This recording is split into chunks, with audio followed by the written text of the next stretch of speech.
Right off the bat, Valdez already towards the Olaf, which means Flash Wolves cannot play the Sona Lux into the Olaf. Take note though, because the composition with the double support mages at the bottom lane still can work as long as you have a strong carry. And I really like this from Flash Wolves. Not only do they pick up one of the strongest picks coming from Cat Satan, but as well as that means locking is going to be on a traditional AD carry. Everybody. It's the Kai'Sa once again, and it brings me back a little bit of flashback of what SBTC can offer. Let's see what Locky can do on this one. Akali, though, to challenge her against perhaps the Ziggs, perhaps the Renekton. I think it will be able to stabilize itself in that early game, meaning to say that we are most likely to see this Camille go right into the jungle while we bring in the Fastan couples for EVOS Esports. This is a fresh new look of EVOS Esports that we haven't seen for quite a while as compared to what we saw in the upper bracket much earlier today. Yeah, I have to agree with you there, because usually Galio is open. That would have been the go-to for EVOS Esports, especially G4, again, has picked that champion during the BO5s, during the finale up against one team. It was basically him that initiated the game-winning moment.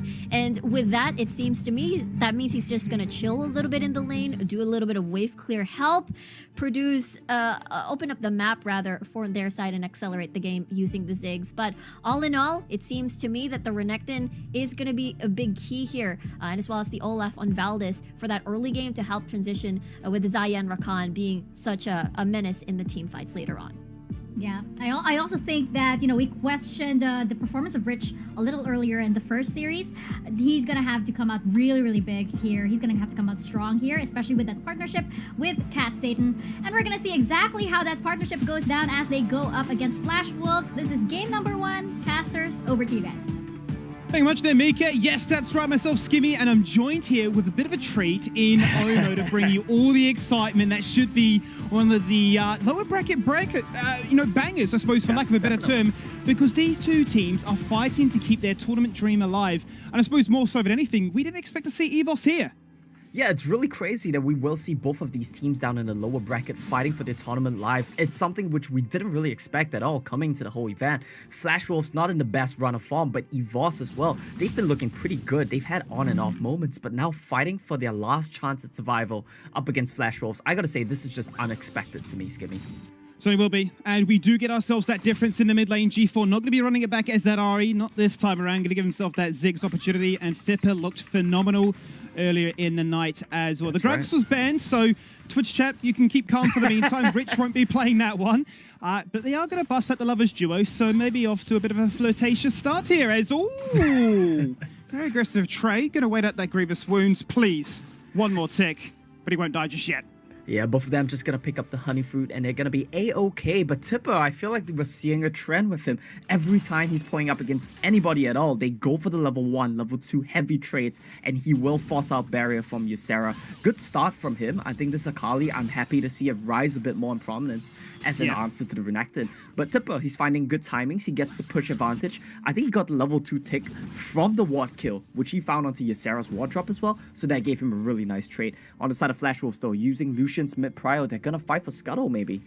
Yeah, I think he's been one of the biggest advocates for this Akali matchup into the Renekton, but that fight is going to break out around this Scuttle Crab. Jumps in with a second charge of that hook shot. The taunt goes out onto 2. Locked in place for so much CC. That Valdez gets himself the first blood. He gets himself the second kill too. And this is what happens when Valdez gets the Olaf. It's permabanned away, but when he gets it, he smurfs. He is smurfing indeed, 2-0 from the get-go, barely stays alive, a sliver of health left. Flash Wolves, they go in so aggressively, Eason even flashes in. Problem is, Locking wasn't able to rotate. Kai'Sa into Xayah Rakan, you're never gonna get lane prio, and that's the result of the matchup. Not being able to rotate means they lack the damage, and Valdez picks up 2, off to a great start. Feels like a rare performance also from Locking on a more traditional marksman, right? We've seen the rotation between himself and Demon. He felt like more of the, deluxe Sona supporting play if need be. Otherwise, default to these AP majors like that Ziggs. Demon has been the one quite keen to showcase the mechanics, but Locking's been given the trust and the faith to open up. Yeah, maybe a little bit too keen at times, but he's been given a trust here in game 1. We have seen that team so far in this tournament are quite keen to flex around if need be. Now, Ragnarok for that second kill. Ragnarok gets traded out for a culling, and that really is all she wrote. As Rich says, look Not at his me. day. There's some fancy feet, but that's all. Maybe it's not Rich's day today, right? I think it's great that we keep bringing up the point about the Gragas because he really looked so underwhelming on it today. Yeah. But you got to keep in mind, when he played that Gragas yesterday going up against Divine Esports, he was one of the key factors for their victory. He kept founding the explosive cask, knocking the opponent marksman into his own backline so his team could clean them up every single setup, every single fight, and he was just so on point with it. Today, though, it seems like he's a little off with his skill shots. His Rakan, his Gragas, not going exactly the way we expect from someone like Rich, and I really need to see more out of him if they want to take down Flash Wolves. Does feel like Galio is going to be one of those highly contested picks, much like their series earlier tonight up against BRU. We saw how influential it was when Rich did get to shine on that one game with it. So whether or not that'll be a talking point here, you can see that Rich is playing very aggressively, almost telegraphing the fact that, hey, a gank is about to happen. What is Eason going to do? Is he going to get baited by this one? Because Olaf is waiting in the wings. It's a little bit scary here. There's no ward for Flash Wolves. They might just go in anytime now. Oh, I think they give it away.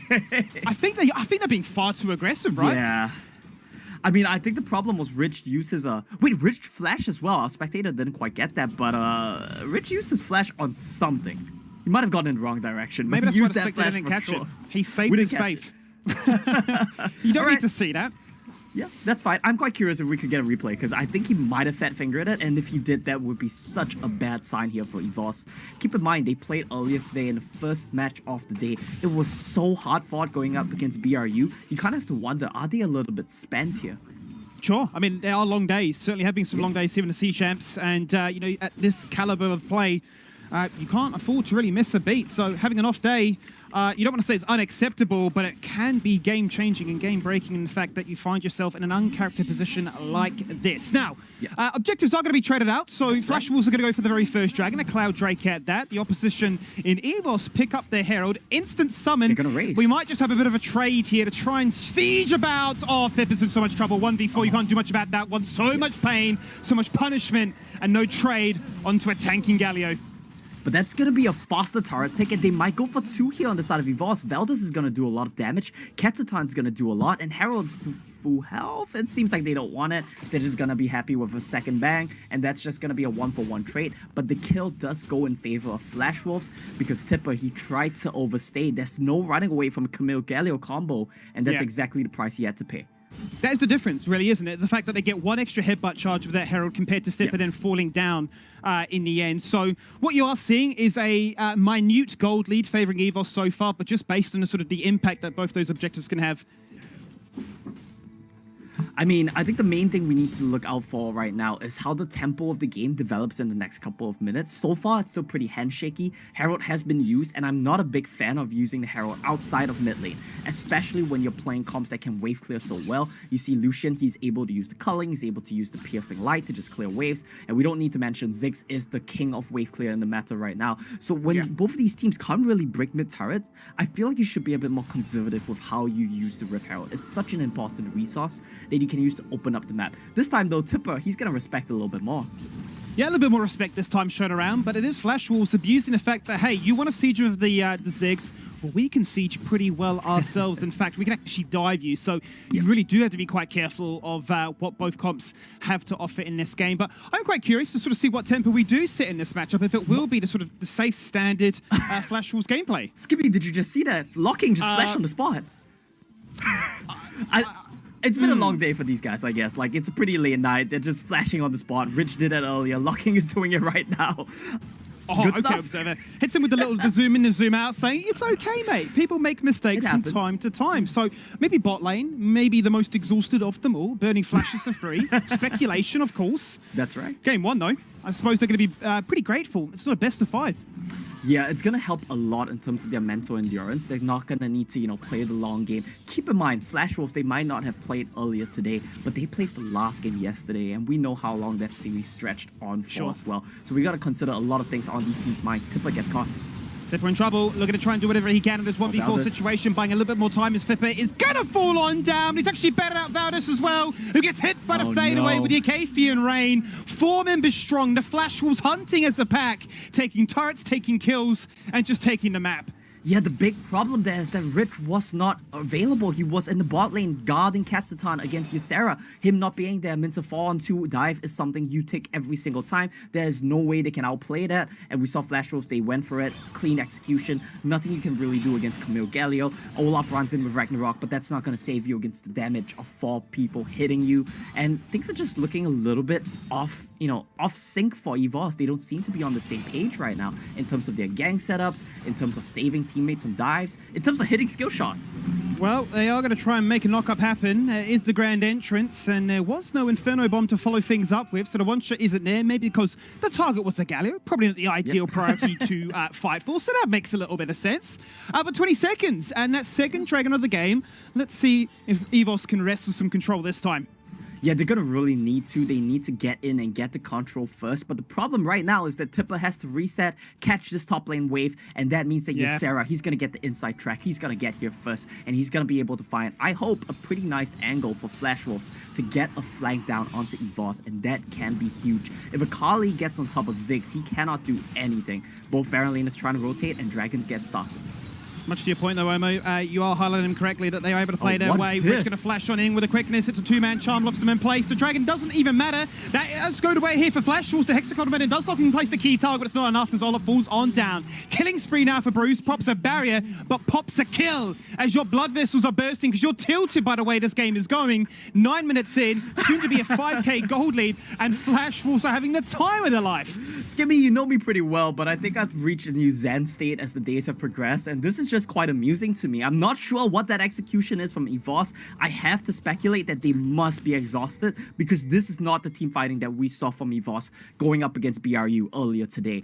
Tipper was trying to peel for G4, but G4 just gets died for Ysera, right? That's exactly what we talked about. Ziggs cannot do anything, expends both his Psalms. Ysera still picks him up for free, and while all that is going on, Rich and Veldes, they just run it down. They just run into the Dragon Pit with absolutely no one being able to follow up. They just look so out of sync right now. This EVOS Esports is not the one that we saw earlier today against BRU. This is the EVOS that we saw choking in groups. It feels a little bit disjointed to sort of say that they're on very much different pages. Hey, look, we're going to take the skirmish. I'm going to try and take these two people down whilst you do that. Wait, you've lost. Hang on a minute. We're losing down here as well. Not a pretty picture. And they are very much struggling here to wrestle any kind of control of this map. They can't make trades. They're grouping up, but every single time they're just one step behind. And well, now they're onto the Baron as soon as it spawns at 10 minutes. Double marksman. They can do this so fast. They're going to shred the Baron. All right, going to just pull off and look for a turn. Oh, maybe a bait, though. They're going to try and jump in, jump out, confuse us. Maybe even confuse the Observer, too. Unsure where to look at the Baron, or if maybe see if the fight is going to break on out. And I suppose really more so than anything, it's to bait EVOS away from these side lanes, bring them into another team fight, and abuse their big, fat wallet. Yeah, they can really do so right now. 5k gold lead. Here we go. Jumping in, Cookie goes golden to start things off. Bruce. There's the hero's entrance jumping on down. Bruce is gone, maybe the best chance here, but both the mid laners now for the teams have disappeared in this game. The rep back on the feathers, they jump back up into the sky. Another stasis, another chance to try and find these kills. Flashing forward aggressively, he was hunting for the kills. They found 3 so far. Catch Satan on a triple. But he can't find much more than that. It is a battle of these two marksmen, and whilst they can rip through those Barons, they could also rip through your team too. And here we go again, Skimmy. We talk about how EVOS looks shaky and suddenly they find a teamfight win. It's like you can never count this team out. Katsatan, a key performer in that fight, has the items available. He wants more, I think. He certainly is, and Rich is just going to continue to showcase, hey, look, we're warming up. The skill shots eventually will land. I think it's a famous quote, right? You missed every shot you don't take. My man is clearly living by that mantra. My man has missed many, many, many shots, and I think it might have been better off for his reputation if he just didn't take as many. It's not looking too great for him right now. He has a pretty interesting build I want to point out really quickly. Yeah. He has the Electrocute, Rod of the Ages combo on Rakan. That means that they're going to be doing a lot of damage. Well, this calls back mainly to the laning phase, right? When Rakan Xayah get on top of your head, and Rakan has a build like this, he's going to do a lot of damage to you. The problem was the whole laning phase, he wasn't able to hit his knockups. That means that when you come into team fights, you're going to be missing out on the Font of Life. You're going to be missing out on the Aftershock. So much more impactful runes that you sacrifice for laning prowess. Tipper's going to get caught. Yeah, Tipper's goal is locked in place once again there by the Camille, swiping and dicing and hoping that he could run away with no flash. No chance, as Easton's waiting in the wings to cut off any kind of escape plan. And Ysera's just winning cheekily up top too. So right now, I mean, the side lanes are being crushed. their team fights are being won, and yet the master plan is falling apart unless they can try and do something here. He runs straight into the culling. He does not care. It's Olaf. It's a power spike, and it's a kill.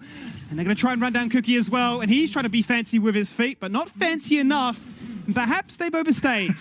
Perhaps indeed. I'm so amazed that it actually went the way of EVOS. I feel like Flash Wolves, they overstayed a little bit. They tried to push their limits a bit too hard. Ysera wasn't even rotating. He was pushing in the wave. He was pressuring the tier 2. That means that you don't need to hit the turret on the side of Flash Wolves' bottom side of the map. You just need to pull them to you and give space to Ysera. But they got too greedy. They got too bloodthirsty. They tried to get towers on both sides of the map, and they got rightfully punished. Now, I want to point out some key things to you right now, Skimmy. Flash Wolves, Bruce has the locket, so he's very confident in his positioning, wants to just make sure that his team has the shield against the Ziggs, against the Olaf, against the Xayah Feathers. But the main thing we need to look out for, Bruce as well as Katsutan, both sitting on 3 crit items right now. These guys are the key factors for both their teams going to the next team fight. Identical items, as you say. Certainly are in a power spiking position with 75% critical chance to really unleash a whole world of pain. They just need time and they just need space. And, well, based on what these two compositions are designed to do, run you down and poke you out might not be as easy as it does seem to sound. So, let's see what will happen as Flash Wolves have had full control of this map. They're going to continue to pressure out these side waves. Fipper is going to be locked down to the bottom of the side of this map with no TP. The Baron baits continue to be such an exciting talking point. Oh, here we go. Oh, hang on a minute. Well, Rich says it's my time to shine again. Hits the Ysera's in the back. Multiple stasis. Bruce is going to try and drive by into this fight. They've removed Kitsutan. He had a Blade Caller. He had it all, but the Featherstorm's not enough. And now Ysera's got a triple. He's got a quad. Give him the penta. Give him that penta kill. No! It's not going to happen. Locking you, Look at scumbag. He's been trolled. Ysera, the redemption story from play-ins to playoffs. And he can't get that penta. And I'm starting to feel regret about all the times I talked about how Ysera cannot perform outside the Renekton and outside the Gragas. This man comes in today and he proves that veteran experience is nothing to scoff at. He knows the positions, he knows the flanks, and he wins the team fight for Flash Wolves. And he took that one personally, Omo. He's showcasing that, hey, I can have a few moments where I look like a Renekton one trick. Give me